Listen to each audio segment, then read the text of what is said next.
লোকে বলে সুখ তারপরে দুঃখ, সুখ আর দুঃখ দুই ভাই বোনের মতন, মানে সুখের পরে মানে দুঃখ আসবেই, দুঃখের পরে সুখ। কিন্তু আমি যেটা ভাবি, আমার সাথে খুশি বেশিক্ষণ থাকে না।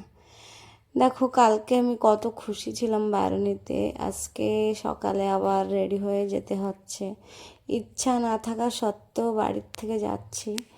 তো যাই হোক, রাধে রাধে এভরিওয়ান। সকালে ঘুমের থেকে ওঠার পরে চান করে ঠাকুর পুজো দিয়ে খাওয়া দাওয়া করে মানে 1টার সময় বেরিয়ে পড়ছিলাম বাড়ির থেকে।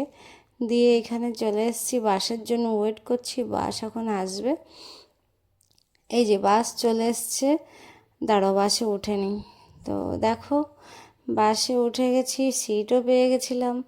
তো যাই হোক, তারপরে কটকে পৌঁছে গেছিলাম। দিয়ে এটা হচ্ছে ভুবনেশ্বরের বাস। ভুবনেশ্বরের বাস এখন আর বেশিক্ষণ নেই, কটক পৌঁছে গেলে, মানে বাড়ির থেকে কটকটা একটু বেশি দূর।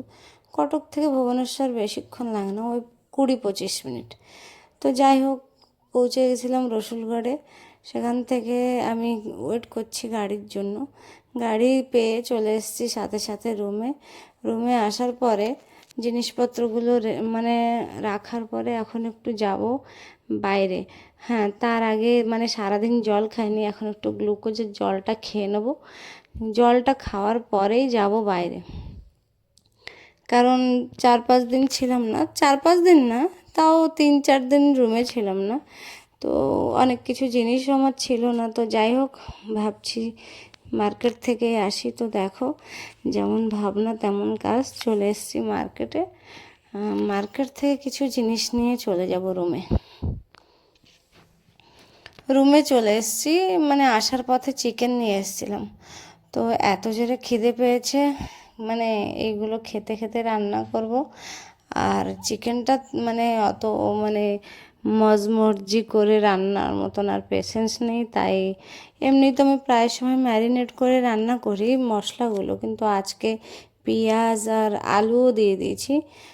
কারণ মানে অনেক জোর খিদে পেয়েছে, আর মানে মনে হচ্ছে কি এক্ষুনি মানে খেতে পেলেই ভালো হতো। তো যাই হোক, কড়াই গরম হওয়ার পরে তেল দিয়ে জিরে দিয়ে দিয়েছিলাম, তারপরে চিকেন দিয়ে দিয়েছিলাম। চিকেন দেওয়ার পরে এই যে কমপ্লিট হয়ে গেছে রান্না। এখন খেতে বসবো, ভিডিও করার টাইম পাইনি, প্রচুর খিদে পেয়েছিল। খেয়ে বলছি কেমন হয়েছে তরকারি। ঠাকুরের নাম করে খেয়ে নিলাম। খেয়ে প্রথম গালেই আমার মানে জিভে এত জোর কামড় খেয়েছি, জানি না কে মনে করছে। তো যাই হোক, খুব জোরে পেন হচ্ছিল। তো খাওয়া দাওয়া করে ঘুমিয়ে পড়বো। আর মানে ভিডিও করার মতন টাইম নেই, অনেক রাতও হয়ে গেছে, তোমরাও ঘুমিয়ে পড়ো। তো আজকের ভিডিওটা একটু যদি ভালো লাগে থাকে অবশ্যই like, comment, share, subscribe, follow করে পাশে থাকবে। দেখা হয় পরে একটা নতুন ভিডিওতে। ততক্ষণ যেন সবাই ভালো থাকো, সুস্থ থাকো। রাধে রাধে।